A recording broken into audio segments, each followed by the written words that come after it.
parler de votre carrière de théâtre. Alors, donc moi je sors de l'IAD. Vous voyez notre école ou pas du tout? C'est une école à Louvain-la-Neuve. Alors c'est une école qui est assez physique. En fait, elle était réputée pour ça, c'est assez chouette. Par exemple, on avait, enfin peut-être vous, ça va vous sembler rien à côté de ce que vous faites, mais on avait par exemple 9 heures en première année. Il me semble qu'on avait 9 heures de sport, plus on avait l'escrime, on avait de la danse. Enfin, il y avait la formation de voix. C'était assez chouette. Mais en sortant de l'école, moi, voilà, les comédiens, il y en a plein. Alors j'ai la chance, moi, comme de nouveau, même chose, je crois que c'est mon malheur, ça c'est ma grande chance. Moi, mes parents, ils avaient déjà payé des études de droit. Donc, repayer des trains, on est ça chez nous, donc repayer des études, c'était vraiment l'enfer, quoi. Donc, ils m'ont dit que je pouvais faire du théâtre si j'en avais envie, mais qu'il fallait que je paye mes études et que, d'une manière ou d'une autre, ben, je paye mon loger, mon coucher, etc. Enfin, tout, voilà. Donc, j'ai trouvé un boulot d'ouvreuse dans un théâtre. C'était le Théâtre National, et ce qui était génial, c'est qu'ils faisaient des contrats à mi-temps. Et quand on est ouvreuse de théâtre, c'est ouvreuse le soir, donc ça c'est super, parce que en journée, je faisais mes cours de théâtre, et puis le soir, j'allais au spectacle. Et moi, au départ, je suis assez bon public, et quand on était ouvreuse, on était obligé d'aller voir le spectacle le soir. Alors le problème, c'est que vous avez une longue série, à 21 représentations, vous voyez 21 fois le même spectacle. Moi, au début, quand j'aimais quelque chose, je ne savais jamais pourquoi je l'aimais, et quand je la détestais, je ne savais jamais pourquoi je détestais. Mais là, vous voyez 21 fois le spectacle, ou parfois 10 fois parce qu'on alternait, je commençais à comprendre ce qui me plaisait, ce qui me déplaisait. Et donc, ça m'a permis un peu de former mon regard. Ça m'a permis aussi de rencontrer les metteurs en scène et de faire des assistanats, donc d'assister le metteur en scène. J'ai fait un assistanat où je n'étais pas payée parce que j'étais stagiaire, auprès d'un grand metteur en scène français qui s'appelle Jean-Claude Berruti. C'est super. Et c'était un super pédagogue, c'est-à-dire que quand je ne comprenais pas une chose, il s'arrêtait, il arrêtait tout le monde, il disait on va lui expliquer, il m'expliquait, et donc voilà, j'ai pas mal compris. Et donc en sortant de l'école, j'ai un copain en France qui me dit qu'il y a un metteur en scène français qui cherche une assistante à la mise en scène. Il serait une grosse production. Il me dit envoie un peu ton CV, je crois que tu pourrais le faire. Évidemment, j'avais fait un assistanat au Théâtre National. Donc, ce metteur en scène français, voyant que j'avais fait un assistanat au Théâtre National, même gratuit, sans doute, il m'a pris. Donc, moi, j'ai travaillé aussi comme comédienne un peu en France. Et puis, je suis revenue en Belgique. Oui, puis j'avais été aussi en Angleterre, aussi pour faire un stage dans une troupe de théâtre pour enfants. Mais là, la scénographie. Et voyant ça dans mon CV, il y a une troupe de théâtre pour enfants qui m'a engagée. Et puis j'ai passé une ou deux autres auditions, j'ai de nouveau travaillé, ça c'était très intéressant, avec deux grands metteurs en scène en Belgique, qui sont Philippe Sireuil et Jacques Delpuy-Legris. Je ne sais pas si ça vous dit quelque chose, mais j'ai été leur assistant, c'était très intéressant, c'était parfois très dur, mais c'est des hommes, c'est des créateurs radicaux, alors vous ne pouvez pas être indifférent à ce qu'ils font. Et ça c'est chouette. Alors soit vous adorez, soit vous n'aimez pas, mais en même temps c'est pas tiédasse, quoi, c'est, voilà.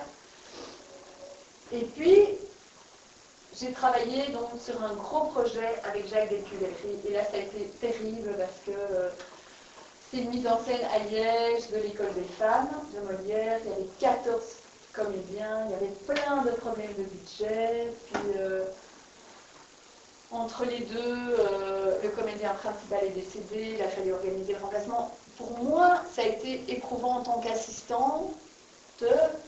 L'assistant, c'est souvent, il y a quelqu'un qui m'a dit, c'est souvent celui qui fait la différence sur un projet, donc vous devez mettre de lui tout le temps, pour que ça se passe bien, que tout le monde soit content, mais à des moments, c'est un petit fou, quoi, parce que l'un veut ça, l'autre veut ça, mais je trouve être assistante, c'est vraiment soutenir le metteur en scène, et en même temps faire que les comédiens se sentent bien, et puis qu'au niveau de la technique, tout soit réglé.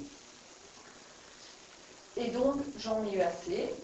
Un peu, oui. Et puis alors, autre chose, ça vous semblait un peu confus, je faisais beaucoup d'adaptations, en fait, de textes romanesques que j'adaptais au théâtre. C'était un peu ma manière de commencer à écrire, je crois. Et donc, parallèlement à ce gros projet avec Jacques Descuvery, j'ai adapté un texte que j'adorais d'un auteur québécois qui s'appelle Guy Tant Souci, qui a écrit un texte, si vous avez l'occasion de lire, c'est sublime, c'est la petite fille qui aimait trop les allumettes.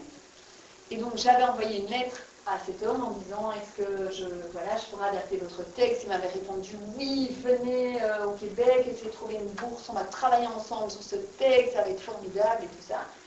J'ai la bourse, j'arrive au Québec et le gars me dit écoutez, non, il y a un grand metteur en scène québécois qui m'a fait une proposition incroyable.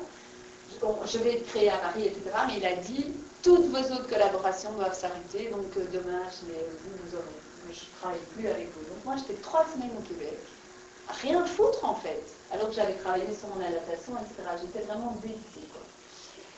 Et donc je me suis dit, maintenant, je vais plus, donc je venais de ce gros truc avec Jacques Descuvery, je vais plus travailler avec plein de gens, parce que c'est épuisant, et je ne vais plus prendre le texte de quelqu'un d'autre, parce qu'on peut me le retirer. Donc je vais écrire un texte qui est pour moi. Et donc j'ai écrit un texte qui s'appelait Molly à vélo, et j'ai demandé à un très chouette metteur en scène de le mettre en scène, et ça c'est un texte qui a bien marché. Et le texte a été reconnu. En fait, moi, ma grosse volonté c'était d'exister comme comédienne. Et à chaque fois que j'ai fait quelque chose comme comédienne, où j'écrivais un texte, on a toujours dit, le spectacle est bien, mais le texte est formidable. On me dit, oui, elle joue bien, mais le texte est... Et donc, c'est comme si tout le temps la vie me disait, écris, c'est ça que tu dois faire, c'est ça que tu dois faire. Et donc,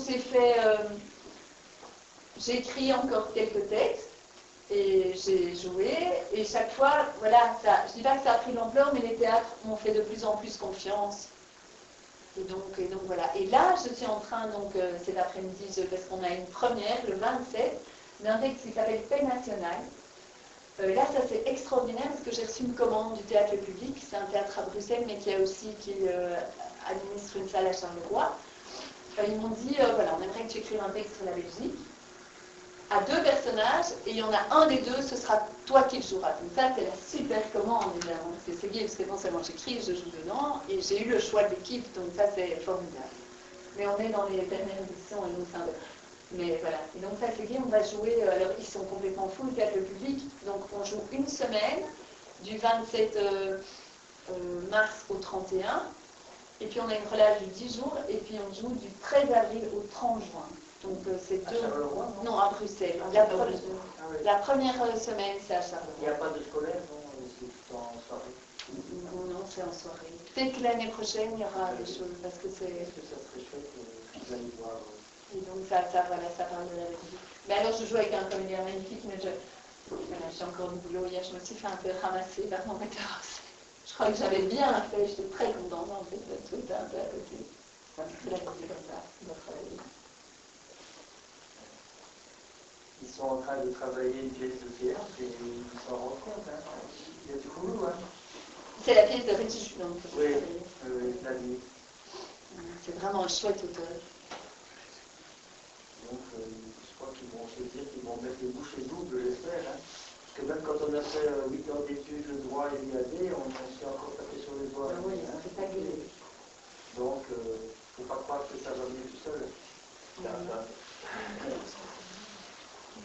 Il y a d'autres